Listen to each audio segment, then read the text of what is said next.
Hello and welcome to personal finance bulletin money time. मैं हूं आपके साथ मीनू शर्मा और इस बुलेटिन में मैं आपको बताऊंगी आपकी जेब और जिंदगी पर असर डालने वाली पर्सनल फाइनेंस, बिजनेस और पॉलिसी से जुड़ी तमाम बड़ी खबरें। तो चलिए फटाफट शुरू करते हैं इस बुलेटिन में खबरों का सिलसिला। केंद्रीय वित्त मंत्री निर्मला सीतारमण ने बुधवार को यानी आज कहा है कि नई पीढ़ी की जीएसटी व्यवस्था से देश की अर्थव्यवस्था को करीब 2 लाख करोड़ रुपए का फायदा होगा। 2025 में जीएसटी राजस्व बढ़कर 22.08 लाख करोड़ रुपए पहुंचने का अनुमान है, जबकि 2018 में ये 7.19 लाख करोड़ रुपए था। वित्त मंत्री ने बताया कि टैक्स सुधारों के बाद 99% सामान जो पहले 12% टैक्स स्लैब में आते थे अब 5% पर आ गए। वहीं 28% वाले 90% सामान अब 18% टैक्स स्लैब में आ चुके हैं।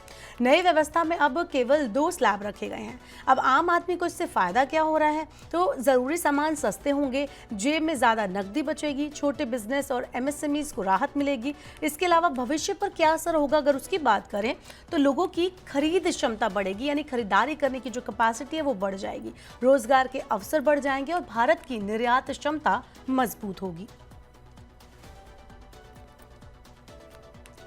आईसीआईसीआई बैंक को टैक्स अथॉरिटी से बड़ा झटका लगा है। बैंक ने जानकारी दी है कि उस पर 49.11 करोड़ रुपए का डिमांड नोटिस जारी किया गया। ये नोटिस जीएसटी के कथित कम पेमेंट को लेकर लगाया गया है। बैंक ने बताया कि यह आदेश West Bengal goods and services tax act 2017 की धारा 107 के तहत जारी किया गया। इसमें टैक्स, ब्याज और पेनल्टी शामिल है। नोटिस में कुल 49.11 करोड़ रुपए की डिमांड की गई है। इसमें 23.52 करोड़ रुपए टैक्स, 23.23 करोड़ रुपए ब्याज और 2.35 करोड़ रुपए पेनल्टी लगाई गई है। यह आदेश additional commissioner of revenue appeals West Bengal की ओर से 15 सितंबर 2025 को जारी किया गया। चलिए बढ़ते हैं आगे बुलेटिन में। आपको बताते हैं कि शेयर बाजार का आज क्या हाल रहा। तो शेयर मार्केट फिलहाल भारत और अमेरिका के बीच ट्रेड डील की उम्मीद से खुश है। बुधवार को बेंचमार्क इंडेक्स सेंसेक्स और निफ्टी दोनों में जोरदार तेजी देखने को मिली। सेंसेक्स जहां 313 अंक बढ़कर बंद हुआ, वहीं निफ्टी में 91 अंकों की तेजी देखने को मिली। दोनों बेंचमार्क इंडेक्स इस साल के शीर्ष स्तर के करीब पहुंच गए। वहीं भारतीय बाजार में वॉलेटिलिटी को दिखाने वाले इंडिया विक्स 52 वीक लो के करीब पहुंच गया। आपको बता दें कि इससे पता चलता है कि भारतीय बाजार को लेकर निवेशकों का भरोसा काफी बढ़ गया है। सेंसेक्स 0.38% की तेजी के साथ 313.02 अंक बढ़कर 82,693.71 पर बंद हुआ। इस दौरान सेंसेक्स में एसबीआई 3.02% तेजी के साथ टॉप गेनर स्टॉक रहा। वहीं बजाज फिनसर्व 0.99% के साथ टॉप लूजर स्टॉक रहा।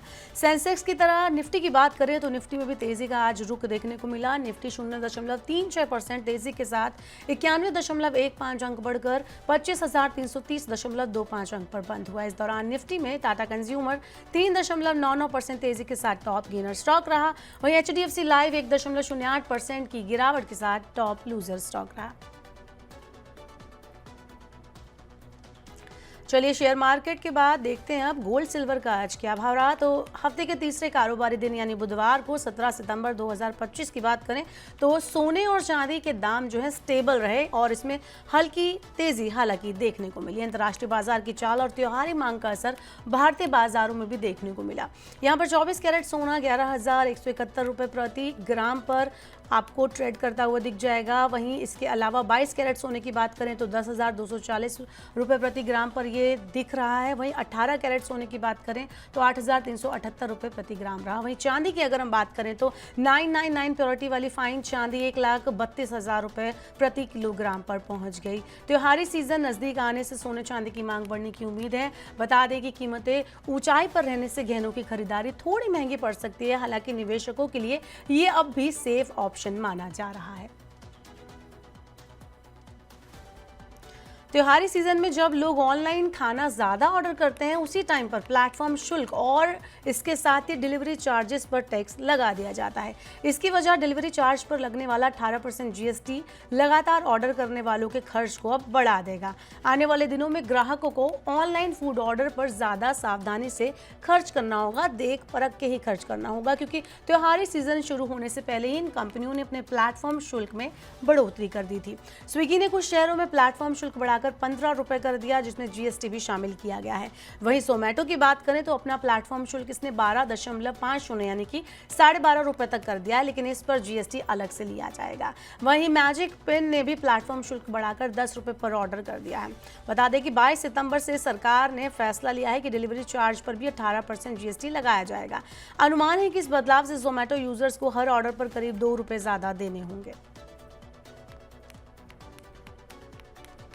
चलिए देखते हैं टेक जगत में क्या कुछ खास है। तो व्हाट्सएप ने मंगलवार 16 सितंबर को मुंबई में अपने दूसरे वार्षिक बिजनेस समिट के दौरान कई नए फीचर्स लॉन्च किए। इन फीचर्स का मकसद कारोबारियों के काम को और ज़्यादा आसान बनाना, कस्टमर्स के साथ मजबूत रिलेशनशिप बिल्ड करना और बिजनेस को तेज़ी से आगे बढ़ाना है।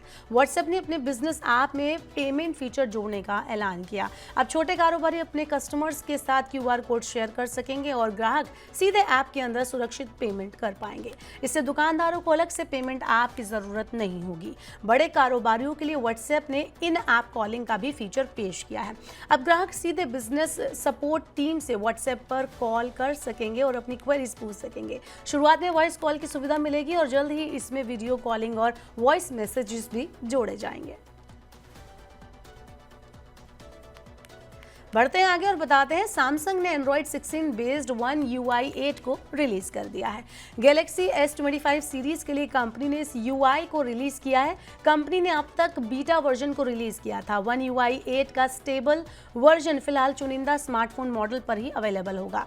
One UI 8 का अपडेट ब्रांड के latest smartphone Galaxy Z Fold 7, Galaxy Z Flip 7, Galaxy Z Flip 7 FE और हाल ही में लॉन्च हुए गैलेक्सी S25 FE पर मिलेगा। इसके अलावा सैमसंग गैलेक्सी S25 सीरीज पर भी आपको इसका अपडेट मिल जाएगा।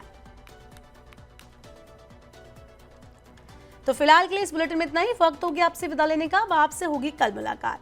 पर्सनल फाइनेंस से जुड़ी खबरों को पढ़ने, सुनने, उनसे जुड़े खास कार्यक्रमों को देखने के लिए आप Money9 के YouTube चैनल को जरूर सब्सक्राइब कर लें। साथ ही आज का हमारा मनी टाइम आपको कैसा लगा कमेंट बॉक्स में अपना फीडबैक हमें देना ना भूलें।